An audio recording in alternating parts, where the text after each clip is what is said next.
آج میں ایک خاکہ لے کے آپ کے لیے آئی ہوں۔ اس خاکے کا عنوان ہے ہمارے ہیڈ ماسٹر صاحب۔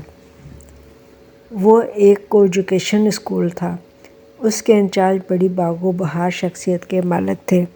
پورا اسکول ان کی پربہار شخصیت سے لطف اندوز ہوتا تھا۔ ان کی شخصیت کا امتیازی نشان ایک بڑا سا کلہ تھا جو سفید سوٹ کے ساتھ خوب جچتا تھا۔ پاؤں میں کھوسا اور ہاتھ میں لاٹھی ہوتی تھی۔ لمبا کرتا اور گھیر والی شلوار کی وجہ سے یوں دکھائی دیتا جیسے کوئی ڈانس ماسٹر اسکول کی طرف آ نکلا ہو۔ مصروف حد سے زیادہ سگریٹ نوش تھے۔ ہمیشہ مانگے کہ سگریٹ پیتے تھے۔ کوئی مہمان ایسا نہیں تھا جس سے سگریٹ مانگ کر نہ پیتے ہوں۔ بچوں کے والد کو بھی نہیں بخشتے تھے۔ اکثر دور اندیش اور ان کی عادت سے واقف حضرات ہیڈ ماسٹر صاحب کے پاس آنے سے پہلے اپنی جیب سے سگریٹ نکال کر آتے تھے۔ ان کے مانگنے کا انداز اتنا دلکش اور دلربا تھا کہ مہمان کو سگریٹ دیتے ہی بنتی تھی۔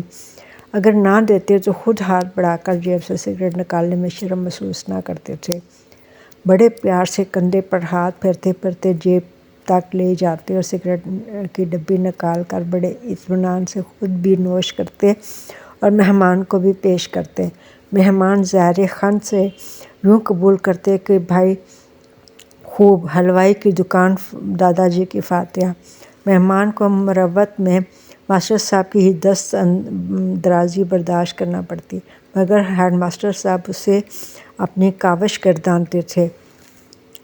جب بھی کلاس میں داخل ہوتے لڑکے تھر تھر کانپتے تھے، کیونکہ وہ بڑی بے دردی سے جوتا اتار کر لڑکوں کو مارنا شروع کر دیتے تھے۔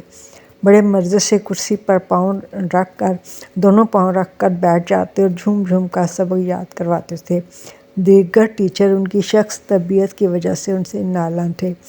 ٹیچر بچوں کو ہیڈ ماسٹر صاحب کے ہجے یاد کرواتے وقت کہتے، ہے نے کھائی ہڈی، میم نے کھایا ماس، ٹے نے کیا ٹر، ہیڈ ماسٹر۔ ہیڈ ماسٹر صاحب اپنی اعداد و اطوار کی وجہ سے پورے علاقے میں مشہور تھے۔ ان کی شہرت دور دور تک پھیلی ہوئی تھی۔ ان کے متعلق بڑے مزے کے لطیفے مشہور تھے۔ لوگ محفلوں میں ان کے بارے میں لطیفے مزے لے لے کر سناتے تھے۔ ان کے قہقہے زندگی سے بھرپور ہوتے تھے۔ اتنا کھل کر ہنستے کہ واقعی 50-55 سال کے سن میں بھی اچھی اور قابل رشک صحت کا راز معلوم ہو جاتا تھا۔ زندہ دل ایسے کہ بس زندہ دلی ان پر ہی ختم ہوتی تھی۔ جب کسی سے سگریٹ لینے ہوتے تو گویا شگفتہ مزاجی اپنے عروج پر ہوتی تھی۔ منہ سے پھوٹ جھڑتے تھے۔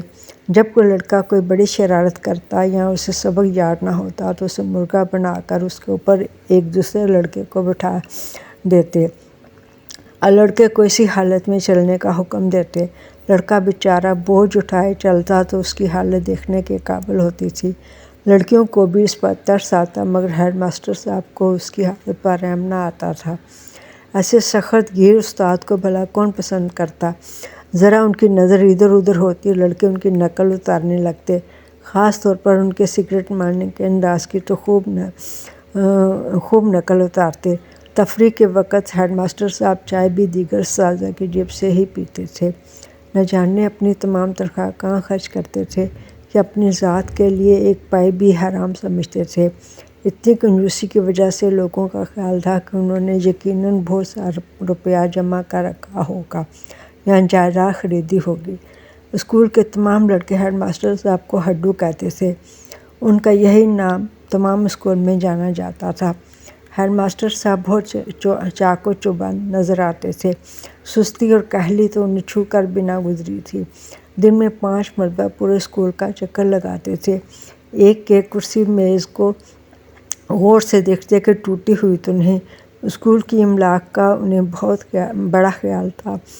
اگر کوئی لڑکا کوئی چیز توڑ دیتا تو اسے سخت ترین سزا دیتے، اس لیے کسی کی جرأت نہیں ہوتی تھی کہ کوئی چیز خراب کر سکے۔ ان کی یہ بری عادت بھی تھی اور اچھی بھی۔ ان کی بہت سی عادات ایسی تھیں جو ایک ہی وقت میں کسی کو اچھی لگتی اور کسی کو بری۔ ان کی سخت مزاجی کے باوجود لڑکے ان کے ساتھ شرارت کیے بغیر نہ رہتے تھے۔ ایک مرتبہ وہ باتھ روم میں گئے تو لڑکوں نے باہر سے دروازہ بند کر دیا اور وہ دیر تک دروازہ کھٹکھٹاتے رہے۔ کوئی دروازہ کھولنے پر آمادہ نہ ہوا۔ کیونکہ جو دروازہ کھولتا تو اس کی شامت آ جانی تھی۔ سب باہر کھڑے اپنی ہنسی ضبط کر رہے تھے۔ آخر ایک ٹیچر نے آگے بڑھ کر دروازہ کھولا اور ہیڈ ماسٹر صاحب غصے سے باہر نکلے اور سب لڑکوں کو مارنا شروع کر دیا۔ یہی ان کا طریقہ کار تھا۔